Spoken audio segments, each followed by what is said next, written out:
I'm Tony Clare.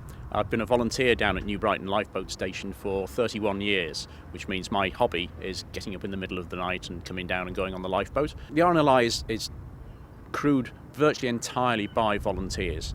The boats could not survive without their volunteers, and we couldn't survive without our fundraisers and other people. And yes, down at New Brighton we're all volunteers. Although I work for the institution, I still volunteer in my spare time and during the day. So I'm totally involved, as are the rest of the crew. Well, the River Mersey plays a big part in everybody's life who lives in the area, and certainly as lifeboat crew, the River Mersey presents us with unique challenges.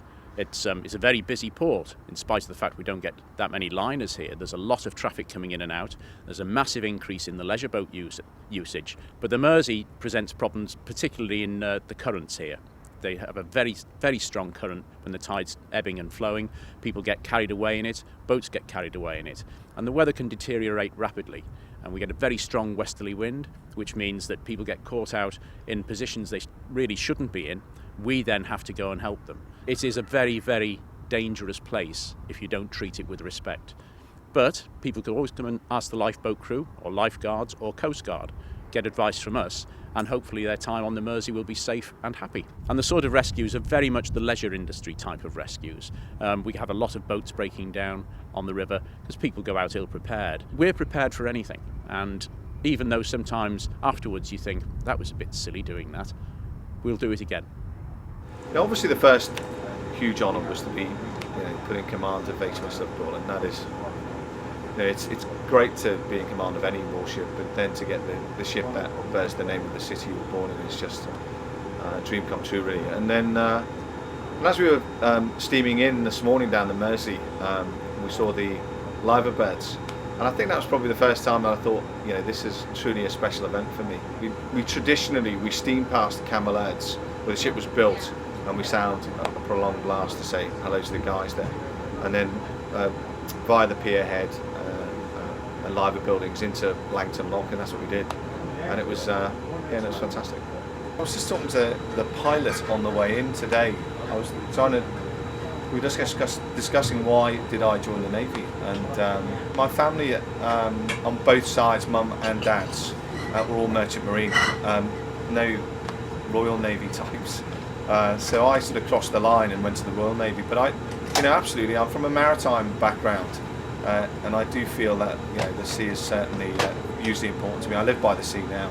We've had some really hard work before here, and the ship's company, and these guys will tell you.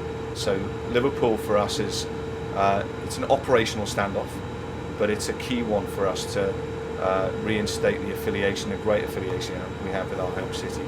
But there'll be some fun there, I'm sure. My ship's company are going to enjoy. I've been at sea all my life since I was 15 and a half and leaving school. I was in the Mersey Navy for 15 years, and I've ended up here on the ferries. And I've had the sea legs, if you like, all my life. My father was a stevedore, and on leaving school at 15 and a half, he took me down to the local sea school, which is in Oddishy Works in Birkenhead. And he introduced me, and next thing you know, I was at 16. I was away at sea in the Mersey Navy.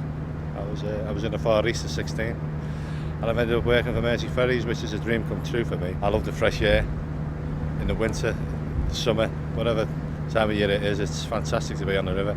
The tourists are phenomenal coming down to visit the ferries from Japan, from Italy, French, Germans, all walks of life coming down to see us on the ferries, and they really enjoy it. Being a Merseyside, the river is it's part of our culture. It means it's in our blood. It's hard to explain how we really feel about the river. It's part of Liverpool. It's part of us.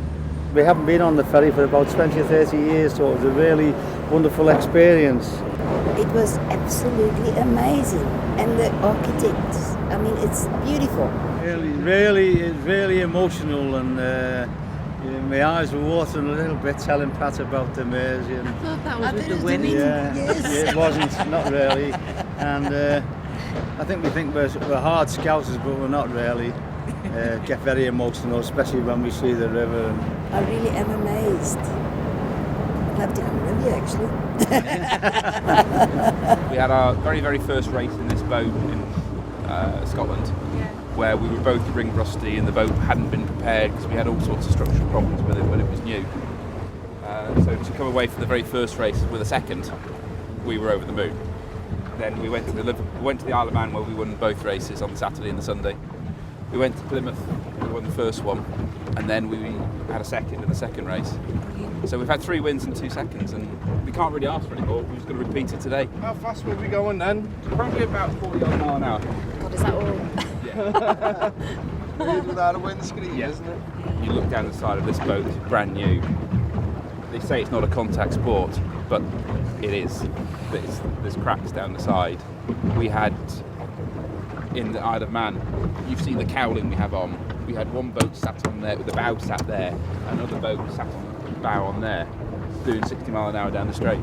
I've not been down to Liverpool for many years, and it's just changing. I'm sure to people here it's changing weekly. Not been down here for a couple of years, it's looking really very nice. Before this, we'd never been on a boat, and we've just been on the best boat in the world, so it was absolutely fantastic, really wasn't it, mate? Yeah, Were you buzzing off that? Thomas was the best co-pilot, weren't you, son? Yeah. Aye, great. Boats today. So what does it feel like going past all the lighter buildings and all that? We were too busy enjoying the speed of it. I was too busy hanging on. And mijn meest gebogen. You were what? He was in the back going, Who Lewis was. He's a bit Telling scared. us to slow down, weren't he? And we went, nah, faster. I started to go to sea, as a seafarer, in 1952. And my first trip was like to London and then in Liverpool. But we used to come to Liverpool pretty regular, bringing sugar and taking general cargo out. At that time, the river was not like now. It was very checkered with ships and all kinds, you know. We had to be at the bar, which at the end of the Liverpool Pier, about 10 days before you could get into the river. When you get up the river, you had to anchor and wait before you could get a berth into the Albert Docks or Camden Docks. And then you used, which we call 3 ships abreast. So it could be 4, which means you got to wait until each one allowed to get closer and closer. Eventually you get on the side of the docks to discharge your cargo. Of course we weren't prepared for the cold, so you can imagine we used to welcome any old cardigan or what, you know, to put on there. We used to have to wrap up, because I mean, what you would call summer there was cold for us. There was a pub nearly at every corner of the streets. So we used to come out of the ship from Herculaneum and we would walk down, and you had the 7 steps, you had the Angel, the Corber, that's still there, and the names right down to the Air One, right down to Seafort, nothing but pubs, and more pubs.